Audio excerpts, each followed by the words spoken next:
நேர்காணல்களில் கூறப்படும் அனைத்து கருத்துக்களுமே ஜோதிடர்களின் கருத்துக்களே. நான் உங்கள் அன்பான சயின்டிஃபிக் வேதிக் அஸ்ட்ராலஜர் அஸ்ட்ரோரஞ்சி பேசுகிறேன்.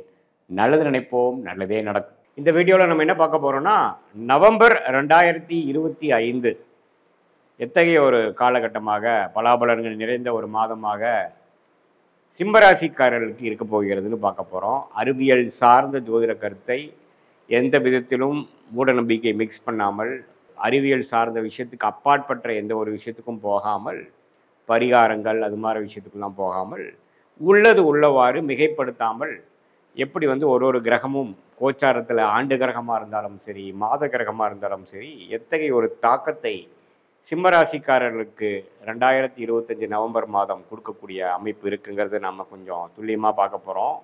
இப்போ பாருங்கள், சிம்மராசிக்காரர்களுக்கு ஆண்டு கிரகம் என்று சொல்லப்படுகிற சனி அஷ்டம சனியாக நீடித்து இருக்கிறார். கடந்த 5 மாதமாக அஷ்டம சனியால் பாதிக்கப்பட்ட சிம்மராசிக்காரர்களுக்கு நவம்பர் மாதமும் அதே கண்டினியூ ஆகுது. குரு 11ஆம் இடத்துல இருந்த குரு இப்போ என்ன ஆகிறாருன்னா 12ஆம் இடத்துக்கு வக்ர ரீதியாக கடகத்துக்கு சனி 8ல் குரு 12ல் அப்படிங்கிற மாதிரி ஒரு அமைப்புகள் கொடுக்குதுங்க. அதே சமயத்தில் 7ஆம் இடத்தில் ராகுவும் ராசிக்குள்ள கேதுவும். ஸோ கண்டிப்பாக சிம்மராசிக்காரர்கள் எல்லா விஷயத்துலையும் கவனமாக இருக்கக்கூடிய அமைப்புகள், நட்பு, உறவு, பங்குதாரர்கள், கம்பெனி விஷயங்கள், வியாபாரம், உடம்பு உபாதைகள், செலவுகள், குடுக்கல் வாங்கல், இது எல்லாத்துலேயுமே கொஞ்சம் கேர்ஃபுல்லாக இருக்கக்கூடிய அமைப்பு தான் ஆண்டு கிரகமாகிய குரு, சனி, ராகு, கேதுகள் கொடுக்குறார்கள். மாத கிரகம் எப்படி இருக்குன்னு பார்க்கும் பொழுது, ராசி அதிபதியாகிய சூரியனே பார்த்தீங்கன்னா 3ஆம் இடத்துல நீச்சமாக இருக்கார். ஸோ மாதத்தின் முதல் 2 வாரம் நீச்சமாக இருந்து, மாதத்துக்கு அப்புறம் 2 வாரத்துக்கு அப்புறம் தான் பார்த்தீங்கன்னா விருச்சிகத்துக்குள்ளே போய் குரு பார்வை பெறுகிறார். ஸோ முதல் 2 வீக்ஸ் சிம்மராசிக்காரர்கள் நம்ம கேர்ஃபுல்லாக இருக்கணும். ராசி அதிபதியும் பலவீனமாக இருக்கிறார், மற்ற கிரகங்களும் சுமாரான அமைப்பில் தான் இருக்கிறதுங்கிறது நம்ம தெரிஞ்சுக்கணும். வண்டி வாகனத்தில் ட்ராவல் பண்ணும்பொழுது கேர்ஃபுல்லாக இருக்கணும். நைட் நேரம் ட்ராவல் பண்ணும்பொழுது, இரவு நேரம் ட்ராவல் பண்ணும்பொழுது, பயணிக்கும் போது சற்று கவனம் தேவை. அது முடிஞ்ச வரைக்கும் அதை அவாய்ட் பண்ணிக்கிறது நல்லது. அதே சமயத்தில் உங்களுடைய உடைமைகள், ஃபோனு, பர்ஸு, அது மாதிரி சில விஷயங்கள்லாம் கரெக்டாக வச்சுருக்கிறோமா, எங்கே வைக்கிறோமோ அங்கே வச்சுருக்கோமா, திடீர்னு மறந்து ஞாபக மறதியில் மிஸ் பண்ணுறது, அப்புறம் அது கடைசி கிடைக்க முடியாமல் போகிறதுங்கிற மாதிரி சில துரதிருஷ்ட விஷயங்கள் நடக்கக்கூடிய அமைப்புகள் இருப்பதனால உங்களுக்கு தசாபுக்திகளும் கொஞ்சம் சிறப்பில்லாத தசாபுக்திகள் போச்சுன்னா இன்னுமே கொஞ்சம் சிரமங்கள் வரக்கூடிய அமைப்புகள் இருக்கிறதுனால கவனம் தேவை அப்படிங்கிறது நீங்கள் தெரிஞ்சுக்கணும். நவம்பர் 15, 16க்கு அப்புறம் சூரியன் விருச்சிகத்துக்கு போய் உச்சகுருவின் பார்வை வரும் பொழுது பிரச்சனை இல்லை, கொஞ்சம் எல்லாமே சால்வ் ஆகிடும். கொஞ்சம் மனசில் ஒரு தைரியம், ஒரு தெளிவு, நம்ம என்ன பண்ணுறோங்கிறதுல ஒரு கிளாரிட்டி, அது மாதிரி விஷயங்கள்லாம் கொடுக்குதுங்க. மாணவர்களும் பார்த்தீங்கன்னா சிம்மராசிக்காரக மாணவர்கள் இது மாதிரி காம்படிட்டிவ் எக்ஸாம்ஸ் கிளியர் பண்ணுற இருக்கக்கூடியவங்க, கவர்மெண்ட் எக்ஸாம்ஸ் பார்க்குறவங்க எல்லாமே பார்த்தீங்கன்னா மாதத்தின் 3rd வீக் 4th வீக்கில் செகண்ட் ஹாஃப் நல்லா இருக்குது. சூரியன் குருவின் பார்வை பெறுகிறார். புதன் குருவின் பார்வை பெறுவது நல்லா படிக்கக்கூடிய விஷயத்தில் தேர்ச்சி பெறக்கூடிய அமைப்பு, புரிதல், கான்ஃபிடன்ஸ் கிடைக்கக்கூடிய அமைப்புகள் நல்லா இருக்குது. ஸோ சிம்மராசிக்காரர்களுக்கு செகண்ட் ஹாஃப்லேருந்து கொஞ்சம் படிப்படியாக என்னதான் அஸ்தம சனி நடந்தாலும், விரயங்கள் கொடுத்தாலும் சில பாசிட்டிவான விஷயங்கள் நடக்கக்கூடிய அமைப்புகள் இருக்குது. சுக்கிரன் சுக்கிரனோட வீட்டிலேயே பெரும்பாலானோட டைமில் 3ஆம் வீட்டில் இருக்கிறதுனால அந்த எதிர்பாலினத்தில் இருக்கக்கூடிய விஷயத்தில் சில கேர்ஃபுல்லாக இருக்கக்கூடிய அமைப்புகள் தேவைப்படுகிறது.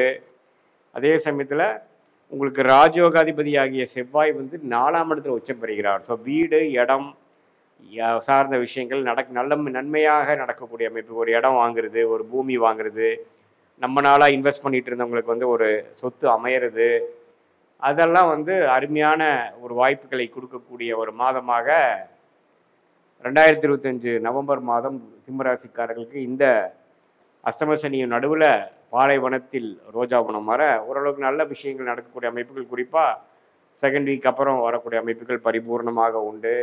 இல்லத்தரசிகளுக்கும் பார்த்திங்கன்னா அவங்க பேரில் சில சொத்து வாங்குறது, கொஞ்சம் வீட்டில் கொஞ்சம் கருத்து வேறுபாடுகள்லாம் நீங்கி கொஞ்சம் சுப விஷயங்கள் நடக்கிறது. சீனியர் சிட்டிசன்ஸுக்கும் பார்த்திங்கன்னா கொஞ்சம் அவங்களுடைய பாகப்பிரிவினை விஷயங்கள்லாம் கொஞ்சம் சால்வ் பண்ண ட்ரை பண்ணுறது, உடம்பு உபாதைகள் கொஞ்சம் சரியாகிறதெல்லாம் கொஞ்சம் பரவாயில்லையா இருக்குது. பட் என்னதான் இருந்தாலும் செவ்வாயின் பார்வை ராகுக்கு இருக்கிறனால, ராகு 7ஆம் இடத்துல இருக்கிறனால குடும்பத்தில் சிறு சிறு தொந்தரவுகள், கருத்து வேறுபாடுகள், ஆர்கியூமெண்ட்ஸ் அதெல்லாம் வரக்கூடிய அமைப்புகள் இருக்குது. அதை நீங்கள் கொஞ்சம் அவாய்ட் பண்ணிக்கணும். இல்லைன்னா அது வந்து வெடித்து மனசில் ஒரு கசப்புணர்வை கொடுக்கக்கூடிய அமைப்பை கொடுக்கக்கூடியதாக இருப்பதனால கொஞ்சம் நீங்கள் சிம்மராசிக்காரங்க என்ன பேசுகிறோம், நம்ம என்னதான் நம்ம எக்ஸ்பிளைன் பண்ணாலும் நம்மளை புரிஞ்சுப்பாங்களா, அல்லது மௌனமாக இருக்கிறதே சரியா, அல்லது நம்ம வந்து பேசுகிறது சரியா, நம்ம கரெக்டாக பேசுகிறோமா, நம்ம பேசுகிறத அவங்க புரிஞ்சுக்கிற நிலைமையில் இருக்கிறாங்களா, அதெல்லாம் நீங்கள் பார்த்து தான் நம்ம செயல்படணுமே ஒழிய, இல்லை எனக்கு தோணுது நான் பண்ணுறேன் அப்படின்னு எடுத்தமா கமுத்தமாங்கிற மாதிரி ஒரு விஷயம் பண்ணும் பொழுது அஷ்டம சனி அதோட வேலையை செய்து நமக்கு சிறப்பான ஒரு பலன் கொடுக்காது அப்படிங்கிறதை நீங்கள் தெரிந்து கொள்ள வேண்டும். ஸோ சிம்மராசிக்காரர்களுக்கு கொஞ்சம் சொத்து, வீடு, இடம் அது மாதிரி விஷயங்கள் பாசிட்டிவாக நடக்கக்கூடிய அமைப்புகளும், மாணவர்கள் காம்படிட்டிவ் எக்ஸாம்ஸ் கிளியர் பண்ண ட்ரை பண்ணுறவங்களுக்கெல்லாம் கொஞ்சம் பாசிட்டிவான அமைப்புகள் கொடுக்குறதும், அதே சமயத்தில் கவர்மெண்ட் விஷயங்களில் வந்து கொஞ்சம் பாசிட்டிவாக வர்றதும், அதே சமயத்தில் சுப விஷயங்கள் நடக்கிறது, அது மாதிரி விஷயங்கள் நடக்கிறது, நல்ல அமைப்புகள் இருந்தாலும் நான் முதலே சொன்ன மாதிரி புதிய ஒரு விஷயத்தில் இறங்கும் பொழுது இந்த டைமில் நம்ம பண்ணணுமாங்கிறத பார்க்கணும். அதே சமயத்தில் உங்களுடைய உடைமைகளை கவனமாக வைத்து கொள்ள வேண்டும். சில விஷயங்களை நீங்கள் இறங்கி பண்ணும் பொழுது துல்லியமான அமைப்பை நம்ம செக் பண்ணி தான் நம்ம வந்து ஒரு ரெஜிஸ்ட்ரேஷனோ ஒரு இதில் கமிட் ஆகுறதோ, இமெயில் ஒரு முக்கியமான இமெயில் பண்ணுறதோ இதெல்லாமே கொஞ்சம் கேர்ஃபுல்லாக நம்ம பண்ணணும். இல்லைன்னா மிஸ்கம்யூனிகேஷன் ஆகக்கூடிய அமைப்புகள், தேவையில்லாமல் நம்ம வந்து ஒரு தவறான ஒரு பேர் வாங்கக்கூடிய அமைப்புகள்லாம் கொடுத்துருவார் அப்படிங்கிறத நீங்கள் கவனத்தில் கொள்ள வேண்டும். ஸோ இப்படி தான் வந்து இருக்குது. மாதத்தின் செகண்ட் ஹாஃப்லேருந்து கொஞ்சம் நல்ல அமைப்புகளை கொடுக்கக்கூடிய அமைப்பு எல்லா வயதினருக்கும் இந்த அஷ்டம சனிலையும் சில பாசிட்டிவான சில விஷயங்கள் நடக்குது ஐயா அப்படிங்கிற அளவுக்கு ஒரு காலகட்டங்கள் இருக்குது. அதுக்கு ராஜயோகாதிபதி வந்து ஆட்சி பெற்று குருவின் பார்வை பெறுவது, புதனும் குருவின் பார்வை பெறுவது, ராசி அதிபதியாகிய சூரியனும் குருவின் பார்வை பெறுவது இருக்குது. பட் என்னதான் ஒரு பக்கம் சில வருமானங்கள் இருந்தாலும் 12ஆம் இடத்துக்கு உச்ச குரு வந்தனால விரயங்கள் இருக்கும். அது சுப விரயங்களாக பண்ணிக்கிறது நல்லது. இப்போ எப்படி இருந்தாலும் விரயங்கள் பணம் கையில் தங்காதுங்கிறது தெரியுது. அதை வந்து கொஞ்சம் சுப விரயமாக ஏதோ ஒரு சொத்து வாங்குறதுக்கு அது மாதிரி ஒரு விஷயத்துக்காக நம்ம பண்ண மாதிரி இருப்பது கொஞ்சம் ஒரு நல்ல அமைப்புங்கிறத நீங்கள் தெரிஞ்சுக்கணும்.